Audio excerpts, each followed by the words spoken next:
It's a beautiful morning here in Bear Camp. June. A good time to come up here and relax a little bit and do a little work on the trails and stuff. And I got another list of questions here that people have asked, and I've just kind of been picking out the ones I think that might have interest to a lot of people.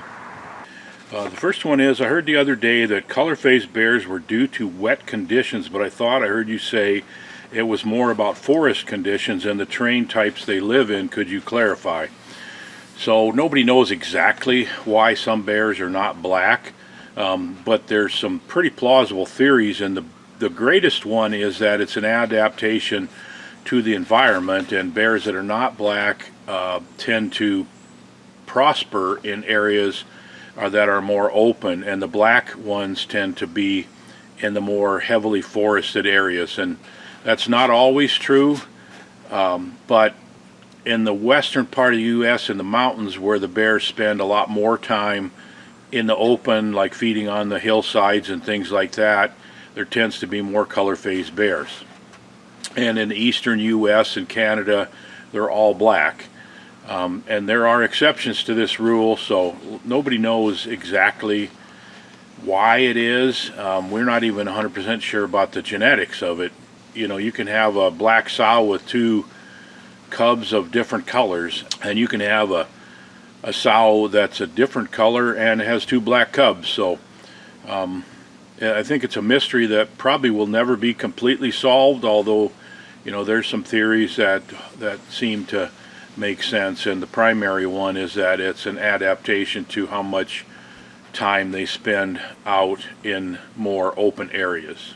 I do have a video on this YouTube channel about where to find the color-phased bears. You might want to search for that, and if you're interested in hunting for color-phased bear, that video will be really helpful to you.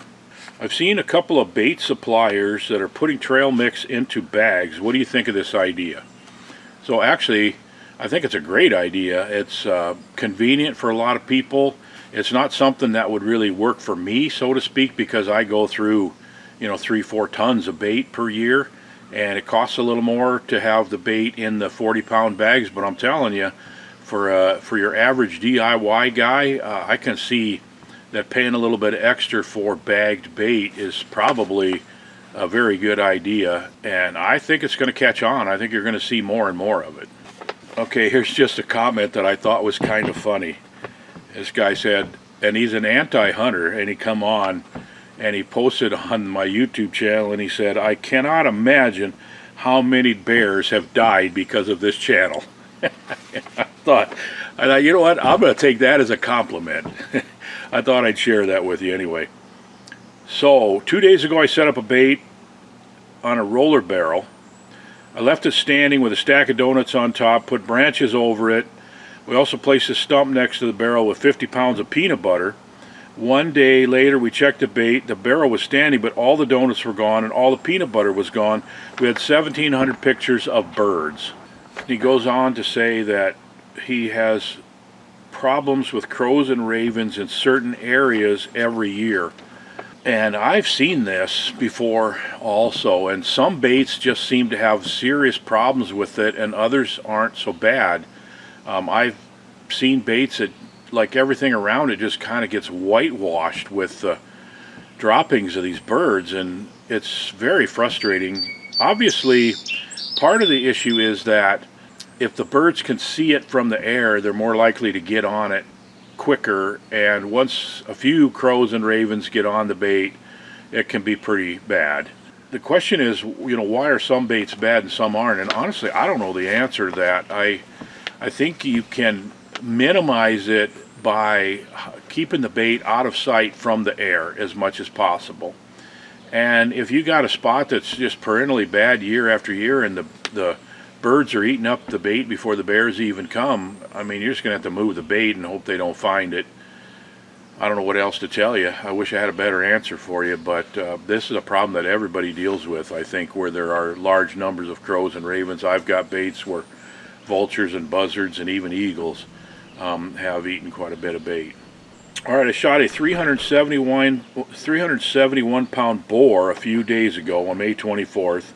Is there any way to estimate what the bear's weight would likely be over time up until the point where they go into hibernation?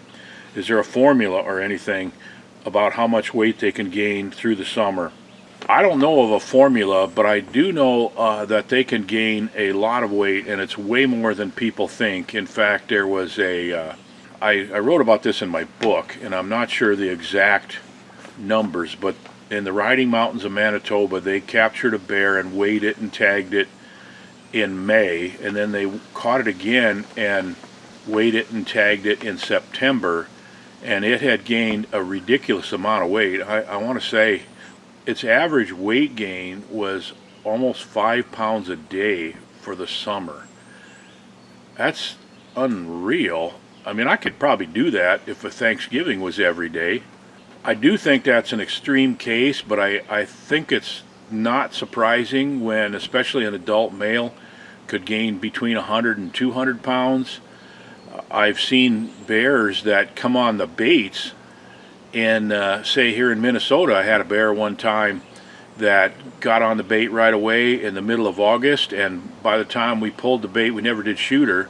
By the time we pulled the bait in the middle of September, I honestly think she had gained close to 100 pounds in that month. So is there a formula? No, I don't know of a formula because it depends on so many different things, the size of the bear, the availability of food, of course, and things like that. So let's just suffice it to say they can gain a lot of weight in a hurry, and that's just the way they're designed. Another question here that's actually kind of related. How much does a bear lose when you gut it in the field, for example, versus live weight compared to when the bear is field dressed? And that's one that I actually can answer because I had a biologist tell me, I don't know, it's been 10, 12 years ago, he said it's about 17%. He said when you gut a bear, it's going to weigh 17% less. And I have checked that over and over, maybe close to 10 times when I've actually weighed bears before and after, and literally it's 17%. And you'd think, well, some bears are fatter, so it would be less or more, or the size of the bear, or male or female. And honestly, they have a lot of fat on the interior also, and it just seems to be 17%. It's within 1% either side of that every time I have checked it. So I think that's a really good rule of thumb. What do you think is the biggest mistake that bear hunters make when they're hunting a bear in a tree stand? It's hard to come up with just one. I would say I'm going to give you two of them. The first of all is movement. It's extremely important not to move on stand. People are checking their phones and reading books and stuff like that, which is not necessarily a bad thing if you are very, very careful with it. I mean, you just your movements have to be very slow and very deliberate. I've joked a lot of times that mosquitoes have saved the lives of a lot of bears, and I'm not kidding you. That movement has probably hurt bear hunters more than anything else that they can do. Smell, we can do things that help reduce our smell, but movement is what the bears pick off. And a lot of people don't realize that last half hour before dark, there's probably a bear near the bait, and he's probably in a spot where he can see you or catch movement through the bushes and trees, maybe even through pretty thick cover. Their vision and their ability to pick up movement is just shocking. It's amazing to me. And speaking of phones, I would say most people are probably surprised to realize that looking at your phone and having it light up when it's at the last few minutes of legal shooting light and you're just checking to see how much time you got left, that's lighting up your face. And a bear's eyes can pick up about 50 times as much light as a human's eyes can. That's how they can see so well in the darkest of dark nights. And when you lift up your phone and check the time, it lights up your face like a beacon. I mean, like a lighthouse to a bear. It's really a big mistake to do that. And then I'm going to give you three things. The third one is getting down too early. a lot of the biggest bears have been killed in the last 5 minutes of legal shooting light. And I have this problem with hunters who want to get out of the tree stand when I'm guiding, and I'm just going to be really adamant about it, that you stay there until my guide or me comes to the base of your tree stand. And I'd rather have the bear spooked about somebody walking in, because they know people are walking in there already. It's better to have the bear spooked from someone walking in than it is from someone climbing down from a tree stand and moving around in the tree stand. So those are the three things that I would say are the most important aspects, especially if you're targeting a big mature bear. They know everything that's going on at the bait site. Okay, my question is about processing bears after harvesting. I was up until the early morning hours processing this last bear, which is a lot longer than I should have been, and almost broke me of bear hunting. Can you describe the most efficient way to process a bear? Any tips and tricks have you learned over the years? You've heard me say many times over the years that I feel like it's really critical to get the bear cooled down quickly and get it broken down, get it skinned if you can. And it affects the quality of the meat. It affects your hide. If you're going to have a bear rug made or whatever kind of a mount you're going to do, the fur can start slipping when you're hunting in warm weather. And what we do here in bear camp is we bring it back to camp whole, and then I got a skinner who's going to peel the skin off of it right away. He's going to take the hindquarters off, he's going to take the shoulders and the loins off, and then we're going to get those in the freezer. And we do that at night. We almost never recover a bear in the morning unless we absolutely have to. You know, we're up late skinning bears, and hunters are typically up too. They generally like to hang around while their bear's being skinned and quartered, and they like to help out, which is cool. And we try to get them in the freezer as soon as we can and get them cooled down, because that really affects the quality of the meat. So if you can get the bear out of the woods, and you know, we don't even gut it because of the way we do it.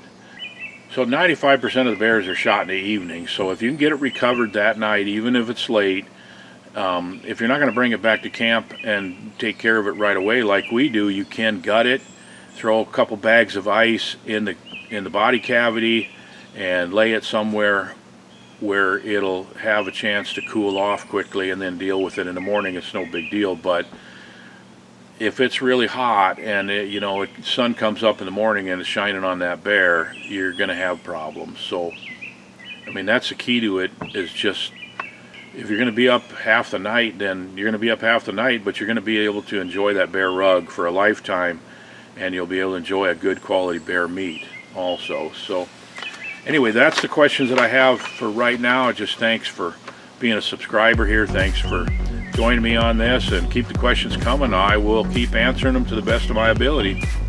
Thanks a lot. We'll see you on the next video.